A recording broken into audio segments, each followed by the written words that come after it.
Sveiki, mano brangieji. Šiandieną turėsime rugsėjo mėnesio prognozę. Ją reikia žiūrėti pagal savo 3 pozicijas, tai yra Saulės ženklą, Mėnulio ženklą bei ascendentą. Tokiu būdu jūs pamatysite labai detalų mėnesio vaizdą, kokie įvykiai jūsų laukia. Idealiausiu atveju, jeigu norite labai detalios, naudingos prognozės, tai rekomenduoju pasiimti kažkokią tai labai gražią užrašinę, pasižiūrėti savo prognozę mėnesiui būtent pagal 3 pozicijas ir kiekvienai savaitei užsirašyti raktinius žodžius, būtent kokios kortos krenta, aš visada paminiu, ką jos reiškia, kokie raktiniai žodžiai. Tai vat užsirašyti juos, tuomet nueiti ir pasiklausyti pilnaties ir jaunaties prognozės, taipogi pagal savo 3 pozicijas.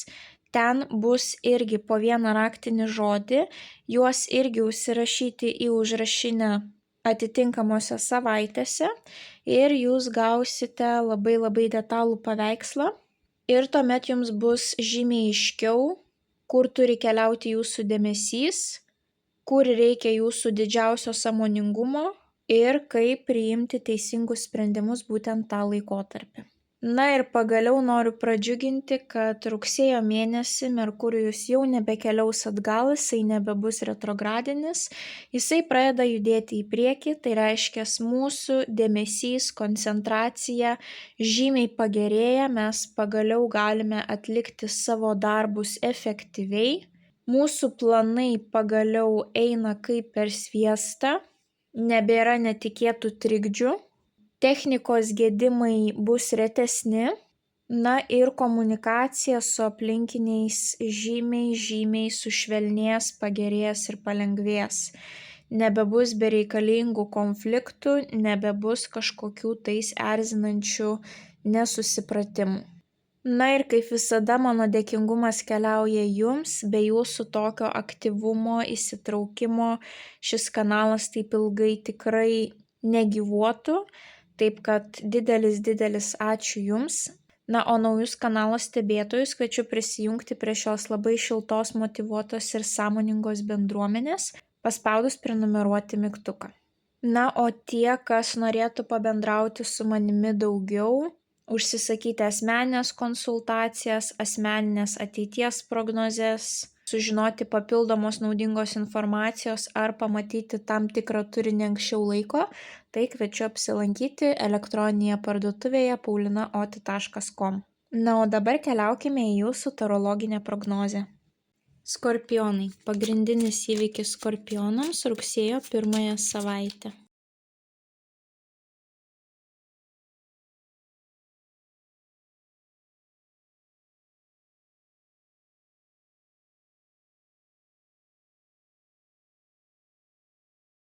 Bei vienas patarimas skorpionams apie jų rugsėjo mėnesį. Ir viena mėnulio žinutė skorpionams apie jų rugsėjį. Skorpionai, panašu, kad rugsėjo mėnesį jūs turėsite tam tikrų pabaigų ir naujų pradžių. Noriu pradėti nuo jūsų mėnesio patarimo. Jums iškrito didysis arkanas velnias. Velnias yra mūsų pagundos, tai kas mus kontroliuoja, nuo ko mes esame priklausomi. Tai gali būti žalingi įpročiai, tai gali būti žmonės, tai gali būti tam tikros emocijos, kažkas, prie ko mes esame per daug prisirišę blogąja prasme, kas trukdo mums judėti į priekį taip. Iš gerosios pusės velnias yra stipriai fokusuotas į pinigus, darboholikas, puikiai korta tiem, kurie esate matomi, kadangi velnias reprezentuoja šou verslą, velnias gali reprezentuoti ir institucijas, kurios mus kontroliuoja, taip tiek kažkokios tai valstybinės, VMI, gali būti ir policija, gali būti ir teismai, gali būti ir sodra, gali būti ir jūsų darbdavys, viskas, kas mus kontroliuoja, taip, kontrolė, prie ko mes esame galbūt per daug prisirišę, nuo ko mes galime tapti per daug priklausomi. Tai vat atkreipkite dėmesį, rugsėjo mėnesį. Galbūt jūs turite kažkokias tai nepagristas baimės, kurios jums trukdo siekti savo tikslų. Galbūt vietoj to, kad jūs keistumėt savo gyvenimą į gerą, eitumėt, transformuotumėt, jūs, pavyzdžiui, sėdit, valgot traškučius ir žiūrit serialus. Taip. Vat jūs bandote savo susikurti saugumą, komfortą, galbūt per daug valgydami, per daug vartodami alkoholio ar kiekvieną laisvą minutę rūkydami. Įvairiausios va tokios situacijos, taip, nuo ko žmogus gali būti priklausomas, ar jūs esat toksiškose santykiuose, ar jūs turite kažkokią tai nemalonę atmosferą darbe, kur yra manipulacijos, galbūt net kažkoksai tai žeminimas. Na, turite atkreipti dėmesį, ar turite kažką žalingo savo gyvenime. Taip, jeigu jūs esate sveikuolis, viskas tuomet su jumis gerai, bet galbūt, pavyzdžiui, jūs turite per daug streso, jūs nesugebate to streso suvaldyti, po to išsiliejat ant savo šeimos, taip, kas irgi nėra gerai. Čia yra tas jūsų paslydimas, čia yra jūsų tas momentas, kurį reikia sutvarkyti, kad pakreipti gyvenimą sėkmingą linkme, taip. Velnias visada reprezentuoja baimės. Būtent velnio energetika sukuria baimės, kad mes netaptume geresniais, kad mes būtume ir toliau nuodėmingi, kad mes tikėtumėm, kad mums nepasiseks, taip. Tai turite aptikti savo gyvenime kažkokį tai toksiškumą ir jį iš savo gyvenimo kuo greičiau eliminuoti ir tokiu būdu jūs pajudėsite sėkmės link. Na ir jūsų mėnulio žinutė, kuri iškrito, tam, kad gyventum įdomų, unikalų gyvenimą, turi nebijoti suklysti. Būtent velnio ta reprezentuojama baimė, tai jums panašu, kad reikia išmokti eiti į priekį, peržengti savo baimės ir atsisakyti tam tikro toksiškumo, žalingų įpročių, kurie gali jūs stabdyti, kurie gali jūs atitolinti nuo jūsų tikrųjų tikslų. Na ir pradėkime nuo jūsų pirmosios savaitės.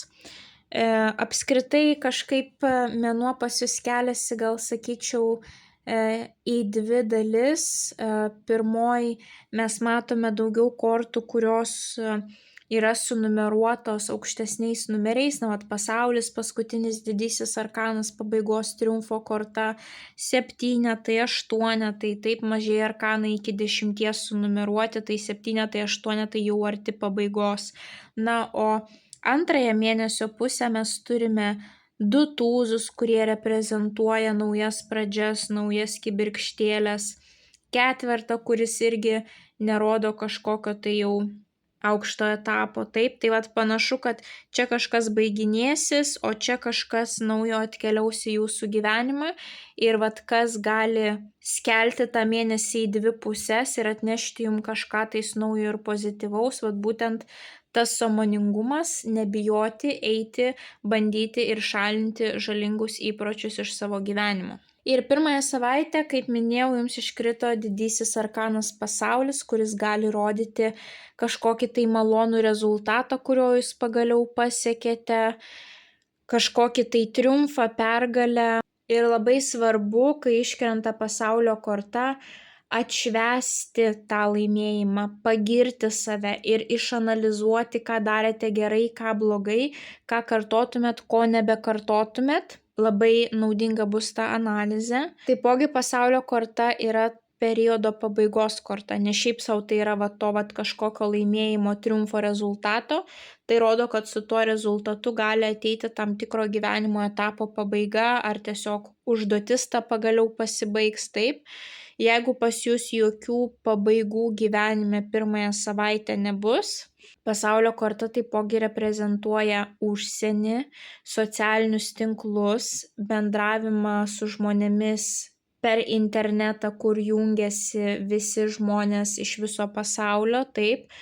Tai gali rodyti, pavyzdžiui, jeigu jūs esate matomas žmogus, puikiai gali suveikti reklama, jūs būsite pamatyti iš visų pasaulio kampelių. Jeigu jūs turite artimųjų užsienį ar kažkokių pažinčių iš užsienio, tas bendravimas su jais gali suaktyvėti, galbūt tai akcininkai iš užsienio, galbūt verslo partneriai iš užsienio. įvairiausios va tokios situacijos, galbūt universitetai bendradarbiaus taip iš skirtingų pasaulio šalių. Bet šalia jums iškrito lazdų ketvertas, o lazdų ketvertas yra taipogi šventimo korta, šventimo su savo šeima korta. Tai šitos dvi kortos jums gali rodyti, kad jūsų gyvenime kažkas pasibaigė ir jūs norite tai atšvęsti su savo šeima, taip? O galbūt kažkas iš užsienio atkeliauja į namus, nes lazdų ketvertas rodo šeimos susibūrimus, šeimyninės šventės ir būsto reikalus. Vat šeimos namas gali būti, kad jūs kažką tais bandysite statyti, renovuoti, keisti, o galbūt pagaliau pirmąją savaitę jūs pabaigsite statybas, taip, kažkas pasibaigė, kažkoks etapas. Galbūt pagaliau jūs po ilgo laiko atvažiuosite pamatyti savo šeimą, taip, iš užsienio. Galbūt jūsų šeima pas jūs į užsienį atvažiuos. Galbūt jūs norėsite pasidalinti per socialinius tinklus su savo šeima labai džiugia žinia, taip, ir per nuotolį kartu švęsite. Na, įvairiausios va tokios situacijos, tai gali būti šeimyninės šventės kaip vestuvės, vaikelio gimimas, vaikelio krikštynos, kažkieno tai jubiliejus, giminės susitikimas. Galbūt tai bus vestuvės ir baigėsi jūsų viengungio etapas, prasideda šeimos žmogaus etapas, taip. Įvairiausios va tokios situacijos, bet kad ir ką jūs ten bešvęstumėt, labai svarbu rugsėjo 1 savaitę išlikti budriems, nes jums iškrenta kardų 7. Kažkas gali turėti jums nežinomų slaptų kėslų, kažkas gali būti nešvaraus, nelegalaus. Tad jūs turite būti budrus, ar tikrai jūs visais šitais žmonėmis galite pasitikėti, ar tikrai jie visi linki gero. Galbūt jūs dalinate savo šventės akimirkomis per socialinius tinklus ir ten turit draugų, kurie nėra iš tiesų draugai, kurie galbūt parodys dar kažkam jūsų nuotraukas, apkalbės, pasižiūrės, juos galbūt labai domina, kaip sekasi jūsų gyvenime, bet tai yra normalu, taip, jeigu tiesiog pavydas ar apkalbos reiškia, jums sekasi puikiai, taip, tai čia nepergyvenkite dėl šito, bet atkreipkite dėmesį, kad nebūtų jokių sukčių jūsų gyvenime, kad niekas fiziškai nieko nepavogtų, nepasisavintų jūsų turto, kad niekas neatsiųstų kažkokio tai apgaulingo laiško, taip, kad nepavogtų jūsų pinigų, nenutekintų jūsų slaptažodžių. Saugokitės visokių tokių situacijų. Tai gali būti ir tiesiog, kad jūs kažką tai susirenkat savo mantą ir nusprendžiat išeiti iš tam tikros situacijos, taip. Galbūt jūs dirbate viename grožio salone, bet ten kažkas galbūt yra va toksiško, kaip velnias reprezentavo, ir jūs nusprendžiate, kad viskas, susirenku aš savo klientus ir persikeliu dirbti į kitą saloną. Tokiu būdu ateina va tas triumfas, tam tikro etapo pabaiga, kurią jūs norite atšvęsti su savais žmonėmis, taip, kad jūs paimat viską ir išeinat į kitą vietą. Ir tokiu būdu jūs nebeleidžiat šitam velniui jūsų paveikti, taip. Tai vat įvairiausios tokios situacijos gali būti, tikiuosi, kad jūs supratote pagal raktinius žodžius, kas čia tokio pas jūs gali nutikti. Tuomet 2 savaitę jums iškrenta nuostabi korta, monetų 8, žmogus susifokusavęs į savo darbą, jisai jį atlieka labai gerai ir kruopščiai. Jisai mėgaujasi savo darbu, jisai yra savo srities profesionalas, meistras puikus, arba tiesiog jisai užsiema kažkokiu kruopščiu hobiu, arba jo darbas yra jo hobis, gali ateiti klientai ir tas klientų padidėjimas gali būti, vienas kitam jūs gali rekomenduoti, arba kažkokiu kitu būdu jūs pajausite, kad jūs esate profesionalai, taip, kažkas jums pagiriamąjį žodį kažkokį pasakys, kažkas kažkam jūs parekomenduos, kažkas papildomai jūs įvertins, taip. Ir šalia iškrenta didysis arkanas teisingumas, kuri dažniausiai reprezentuoja visus dokumentus, popierius, teisinius reikalus. Ir svarstyklės taipogi rodo balansą, ir korta ne šiaip savo pavadinta teisingumas, kažkas turi būti teisinga šitoje situacijoje, taip? Tai vat būtent, jeigu mes čia turėjome tam tikrą tokią nelabai švarią kortą, kuri gali rodyti manipulacijas, kažką nelegalaus, taip, tai vat jau antrąją savaitę pas jūs atkeliauja teisingumo korta, kuri rodo, kad viskas turi būti švaru, viskas turi būti pagal lygiavertės taisyklės, visi turi gauti naudą, visi turi laimėti, visi turi būti patenkinti. Jeigu jūs dirbsite, jūs norėsite galbūt padaryti taip, kad ir jūs nebūtumėt nuskriausti, ir klientai neturėtų per daug mokėti taip, ar per daug laukti neturėtų. Jeigu bus kažkokie tais nesutarimai, jūs norėsite padaryti viską sąžiningai, teisingai, kad visi būtų patenkinti. Galbūt tai rodys būtent balansą, ta teisingumo korta, tos svarstyklės, taip, kad jūs turėsite ypatingai daug dirbti, būti kruopštus, bet turėsite nepamiršti, pavyzdžiui, ir visko, kas yra už darbo ribų.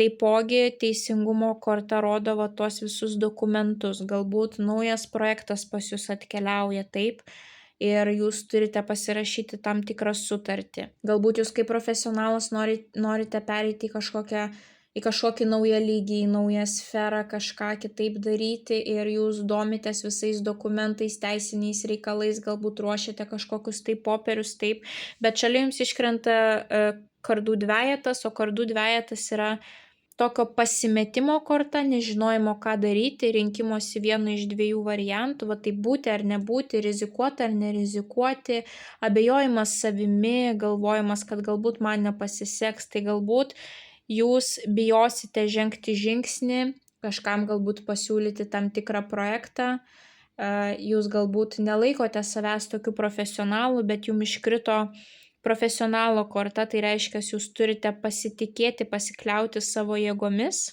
Ir jeigu jūs būsite nuoširdus, viską darysite sąžiningai, su atvira širdimi ir visada sieksite ne tiesiog išnaudoti kažką ir gauti pinigų, atnešti naudą kitam ir pasiimti logišką atlygį, tai jūs galite gauti nuostabų rezultatą. Kodėl jūs savimi abejojate? Taip, va čia yra didysis klausimas. Ir kardų dvejetas visada sako, užtenka tempti gumą, atėjo laikas priimti sprendimą. Arba darai tą, arba darai tą. Taip, vėlgi tam tikra baimė, nerimas, abejonės, nebereikia užsilikti šitoje energetikoje, taip, jeigu norite vat būtent to įdomaus, unikalaus gyvenimo, turite nebijoti suklysti ir daryti. Trečią savaitę jums iškrenta didysis arkanas įsimylėliai. Įsimylėliai gali rodyti arba ryšį su kitu žmogumi, tiek asmeniniai santykiai, tiek darbiniai kažkokie santykiai, kur yra būtent du žmonės, taip. Tai gali rodyti ir pasirinkimą vieną iš dviejų, vat būtent kaip turėjome čia kažkokias abejones. Taip gali būti, kad čia irgi toliau vyksta analizė, ką pasirinkti vieną iš dviejų. Na ir taipogi įsimylėliai yra pirkimo pardavimo kontraktai. Tai mes jau čia turėjome kažkokį tai sutartį, kontraktą, dokumentą, čia mes turime pirkimo pardavimo kažkokius reikalus, pilnai gali būti, kad turėsite trečią savaitę. Ir taipogi jums iškrenta taurių ketvertas rodo tam tikrą depresiją, apatiją, vat yra siūloma taurė merginai, taip, jinai tos taurės neėma. Priežastis, kodėl jinai neėma, galbūt jinai išseko fiziškai, jos taurė pilnai yra tuščia, reikia krauti savo bateriją, reikia rasti, kaip pasikrauti, taip, iš kur pasimti tą energiją. Galbūt dingo skonis gyventi, taip, nes žmogus užsibuvo savo baimėse ir dabar baisu kažką daryti, yra tam tikros abejonės, nepasitikėjimas, taip, bet ateina kažkoksai tai šansas, būtent monetų tūzas, tai yra galbūt naujas darbas, galbūt naujas projektas, galbūt galimybė papildomai šiek tiek užsidirbti, galbūt tai yra naujas pirkinys, ar puikus pardavimas ir jums kažkas duos tą pinigėlį. tas pardavimas gali būti susijęs būtent su šiais santykiais, taip, ar šitas pirkimas su santykiais, o galbūt tai kažkoksai tai projektas net ne jūsų, o jūsų antrosios pusės, o galbūt tas projektas bus šitų dviejų žmonių bendradarbiavimo rezultatas, taip, įvairiausios tokios situacijos, bet jau vat po to monetų tūzo viskas šviečia čia pas jūs vaivorykštėmis ir pozityviomis emocijomis. Tai jeigu čia dar moteris buvo kažkokioje depresijoje, apatijoje, tai čia jau iškrenta pasitikinti savimi, rami moteris turinti vidinę pilnatvę. Taip. Tai vat panašu, kad šitas pasiūlymas gali tapti išsigelbėjimu. Taip. Nors ir parodyta čia korta, kad moteris tos taurės neima, bet kažkokiu tais būdu vis tiek ta nauja pradžia ateina. Taip, tai greičiausiai ta apatija bus iki to pasiūlymo, o jau po to pasiūlymo viskas pas jūs eis tik tais į gerą. Ir labai svarbu, vat, kai iškrenta taurių ketvertas, neužsibūti aukos vaidmenyje. Jeigu jūs esate pavargę, prisipažinti savo, kad viskas, aš nebevaidinsiu herojaus, aš daugiau nebepatempiu, man reikia tiesiog pagulėti ir pažiūrėti vieną tašką. Nes jeigu jūs nepasikrausite savo baterijos, nesusitvarkysite su savo emocijomis, jūs neturėsite va tos ugnelės gyventi ir jūs pražiopsosite daug nuostabių šansų, taip. Nes būtent vat, yra tas šansas, bet moteris jo net nemato. Galbūt jūs pailsėsite ir jums tiesiog galvoje kils idėja, kaip jūs galite išspręsti tą savo situaciją, kaip jūs galite ją pagerinti, taip. Ir kažkaip viskas susidėlioja jau po to labai sėkmingai. O galbūt tai bus pasirinkimas, vat įsimylėliai gali rodyti tą pasirinkimą, taip, ar griebti tą taurę ar negriebti ir jūs vis mąstysite, bet panašu, kad kažką jūs griebsite, nes jau paskutinioji savaitė rodo ir greitą įsibėgėjimą ir naują pradžią ir tai gali būti širdies pasiūlymas, taip, kad ateina žmogus, kuris nori kurti kažkokį tai stiprų finansinį materialų fundamentą su jumis. Ir jūs svarstote, ką daryti, taip, ar priimti tą pasiūlymą ar ne, bet prieš priimant kažkokį tai sprendimą jūs turite pailsėti, nes kol jūs nepailsėję, jūs negalite priimti tinkamą sprendimą, taip. Dabar su jumis žaidžia jūsų ta tuščia baterija, pyktis, nerimas, stresas, išsekęs kūnas, jūs neprimsite teisingo sprendimo, taip. Pailsėkite ir tada jau pas jūs gali ateiti genialios mintis, viskas bus įspręsta, baimių nebeliks ir ateis džiaugsmas. Tai va tokia pas jūs trečioji savaitė ir tuomet mes pereinam į ketvirtąją. Jeigu čia turėjome ranką su moneta, tai čia jau turime ranką su taure, taip. Apskritai visos 3 kortos paskutinėje savaitėje iškrito taurių, tai yra vandens stichija, tai skorpionai yra jūsų stichija. Vandens stichija reprezentuoja kūrybinę gyslelę, kad ateina įkvėpimas, ateina noras kurti. Energetika yra ramesnė. Tai yra svajokliška energetika, kai norisi atsipalaiduoti, pasidžiaugti, nusišypsoti, pasidalinti savo jausmais, emocijom, atverti savo širdį. Nuostabios kortos asmeniniam santykiam, nuostabios kortos kūrybai. Jeigu tai bus kažkokia tai verslo pradžia, taip, tai ta pradžia bus ne kiek susijusi su pelnu, o su tuo, kad tai jums yra širdžiai miela, artima, labai įdomi galbūt sfera, labai maloni širdžiai. Vat kaip mes turėjome šitą meistrą, taip, kuris eina į darbą ir net nejaučia, kad jisai dirba, jam tiesiog yra įdomu. Tai va šios 3 kortos irgi kūrė tokią energetiką, kad ir ką bedarytumėt, ar dėl pinigų, ar ne dėl pinigų, jums tiesiog bus malonu širdžiai ir labai įdomu tuo užsiimti paskutinėje savaitę. Tai vat viduryje jums iškrito taurių dama. Jeigu esate moteris, čia galite būti jūs, arba kita moteris, kuri yra vėžys, žuvis, skorpionas, arba kuri yra emociškai labai intelektuali, su kuria galima pakalbėti apie jausmus, turėti labai gilų pokalbį, jinai jūs supras, įsijaus, išklausys, duos labai protingą patarimą.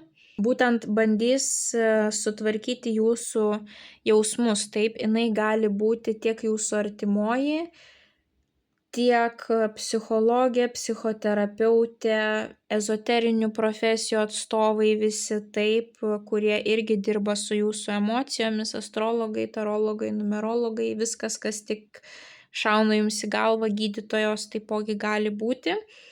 Ir kažkaip jinai bus susijusi su šita situacija, taip. Jeigu jūs skorpionė, tai galbūt čia būsite jūs. Jeigu jūs esate vyras skorpionas, šalia savęs galite turėti tokią damą. Ir iš abiejų šonų iškrenta labai dvi perspektyvios kortos. Tai yra taurių tūzas, kuris rodo pradžią. Jūsų taurė prisipildo pozityviomis emocijomis, pasižiūrėkite, jos liejasi per kraštus. Galite sulaukti džiugios žinios, kažkoksai tai malonus pasiūlymas ar komplimentas ar kvietimas išgerti kavos. Jeigu turite antrąją pusę, santykiai gali pereiti į naują lygį. Sužadėtuvės, vestuvės, persikraustimas gyventi kartu, finansų sudėjimas į vieną pintinę, kažkoksai tai bendras pirkinys, malonios atostogos kartu. Visos trys kortos kartu apibūdinčiau kaip medaus mėnuo, taip, labai maloni atmosfera.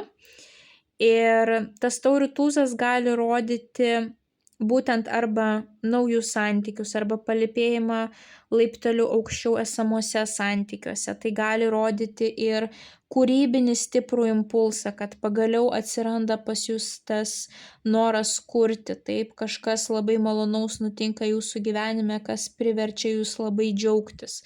Jeigu jūs turite suaugusių vaikų, tai gali būti žinia apie šeimos pagausėjimą, kad tapsite seneliai, taip. Kažkas labai labai malonaus jūsų laukia ir tuomet jums dar iškrenta taurių riteris. Taurių riteris, jau riteriai rodo judėjimą į priekį. Tai jeigu čia mes matėme malonę pradžią, tai panašu, kad viskas paskutinėje savaitę labai greitai vystysis ir judės į priekį, taip.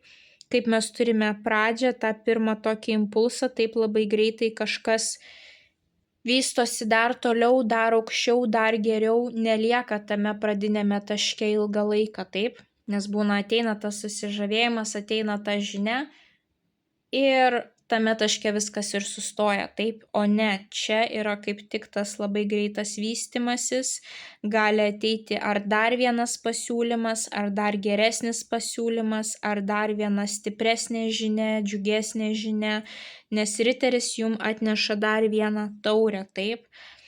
Čia gali būti riteris įsimylėjęs vyrukas, kuris pametęs dėl šios moters galvą. Jeigu jūs esate santykiuose, jūs galite kažkaip tai juos perkelti į kitą lygį ir tas vyrukas dar labiau jūs pamils, ar iš naujo pamils, ar pažiūrės jūs kitomis akimis. Taip, kūrybiniai projektai gali būti tiesiog puikus. Jūs būsite su žmogumi kaip ant vienos bangos, taip. Galbūt paskutinioji savaitė bus susijusi su jūsų emociniu apsivalymu, galbūt ilgą laiką bijojote išeiti iš komforto zonos, taip, kažkas jūs stabdė. Ir paskutinėje savaitę, ar jūs turėsite su kažkuo kažkokį pokalbį, ar jūs tiesiog atvirai padirbėsite su savimi ir jūs suprasite, kad vienintelis stabdis, kuris buvo jūsų gyvenime, tai buvo jūsų mintis, jūsų baimės. Ir jūs paliekate tas baimės ir jūsų taurė prisipildo energijos, taip, pagaliau jūs turite motyvacijos eiti, judėti, kažką keisti ir gaunasi labai labai maloni savaitė. Jinai gali būti prie vandens, nes daug labai vandens čia mes matome. Galbūt Ispanų važiuosite į sanatoriją, prie jūros nuvažiuosite, galbūt pagaliau rasite laisvo laiko savo hobiams, kažkokiems kūrybiniams. Panašu, kad mėnesio pabaigoje jūs pilnai išsilaisvinsite iš savo baimių, iš žalingų įpročių, iš toksiškumo ir suprasite, kad atėjo laikas veikti. Tai tik dar kartą noriu priminti jūsų mėnulio žinutę. Tam, kad gyventum įdomų, unikalų gyvenimą, turi nebijoti suklysti. Tai skorpionai, Perženkite savo baimes, tikėkite, kad viskas įmanoma, kad jūs galite pakreipti savo gyvenimą labai gražia pozityvia linkme ir panašu, kad galas mėnesio bus jums kaip medaus mėnuo. Tai skorpionai, didžiausios jums sėkmės rugsėjo mėnesį. Nepamirškite paspausti patinka mygtuko, komentare parašyti bent jau širdelę, pasidalinti prognozę su artimaisiais, kuriems ji galėtų būti aktuali.